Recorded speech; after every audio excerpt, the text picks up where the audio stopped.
एक वे पूरे एरिया के हमरे ली पत्रकार के ना आवे अब यज्ञ प्रताप कहे रतबा गाँव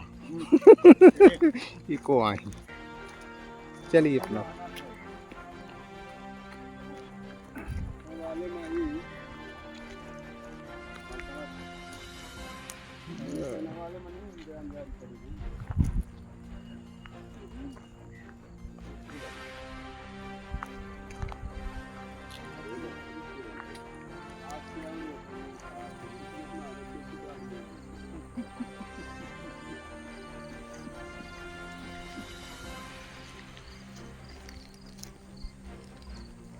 कितने बंगले हैं इसमें? 52 बंगले।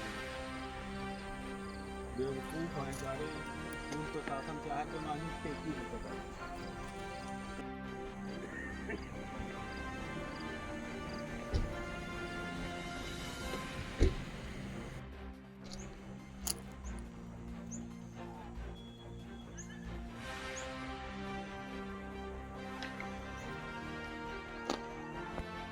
भैया क्या नाम है आपका? जी मेरा नाम रामानुज विश्वकर्मा है। आप मढ़ी निवासी हैं? जी ग्राम पंचायत मढ़ी का अभी हम लोग श्रीयुत महाविद्यालय की आराजी को लेकर कई बार खबरें चलाए हैं और ग्राउंड में भी जाकर देखे हैं तो बहुत सारा भूखंड ऐसा लगता है कि माने बहुत बड़ा ये कॉलेज है जैसे गवर्नमेंट की कॉलेज हुआ करती है।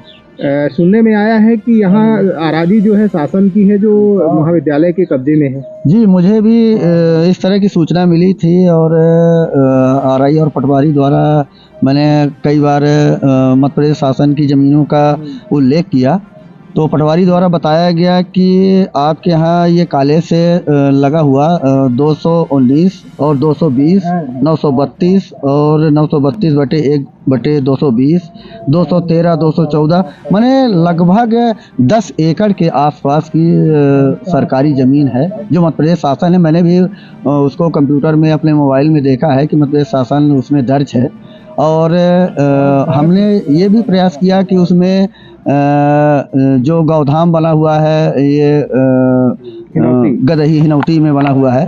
मैंने भी प्रयास किया, हमारे गांव के कई किसान परेशान हैं तो मैंने भी प्रयास किया कि यहाँ हम आवारा मवेशियों को यहाँ वो बनाएं, बाड़ा बनाएं या सामुदायिक भवन बनाएं या ग्राम पंचायत बनाएं। बहुत सारी योजनाएं होती हैं जो हम सरकारी ज़मीन में ही कर पाते हैं और करना चाहिए जो सरकार का मापदंड होता है। हमारे कई गरीब भाई हैं जिनके पास ज़मीनें नहीं हैं, उनके 4-4 5-5 बच्चे हैं, उनको निर्वाहन करने की ज़मीनें नहीं हैं। तो हमने एक बार फ़ोन से वहाँ के जो प्रिंसिपल या प्राचार्य जो भी होते हैं कॉलेज के उनसे संपर्क किया कि हम ये ऐसा कर सकते हैं क्या।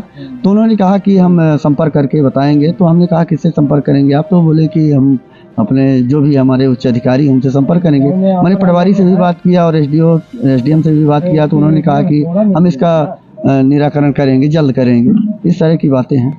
नहीं जैसे कोई गरीब मान लीजिए गरीब ने अतिक्रमण किया हो जी तो क्या ये ऊपर नीचे बात करते हैं? नहीं बिल्कुल होती है, बिल्कुल होती है। जो जितना गरीब होता है वो प्रशासन उसको उतना दबाता है। मापदंड प्रशासन क्यों अपना रहा है? अब ये अधिकारी के दम नहीं है कि वो बात कर सके? नहीं, ये तो देखिए ये तो शासन और प्रशासन के दम पे ही अधिकारी चलते हैं।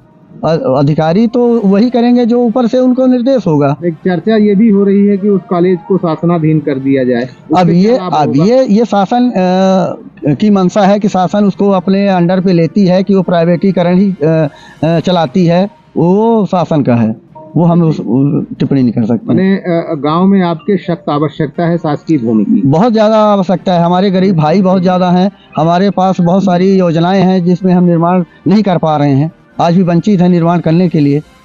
जी अच्छा, निजी जब कॉलेज बनी है तो जमीन क्रय की गई होगी कुछ तो? अब इसके बारे में मैं नहीं बता सकता क्योंकि मैं उस समय छोटा भी था और मैं वहाँ था भी नहीं। धन्यवाद। ओके।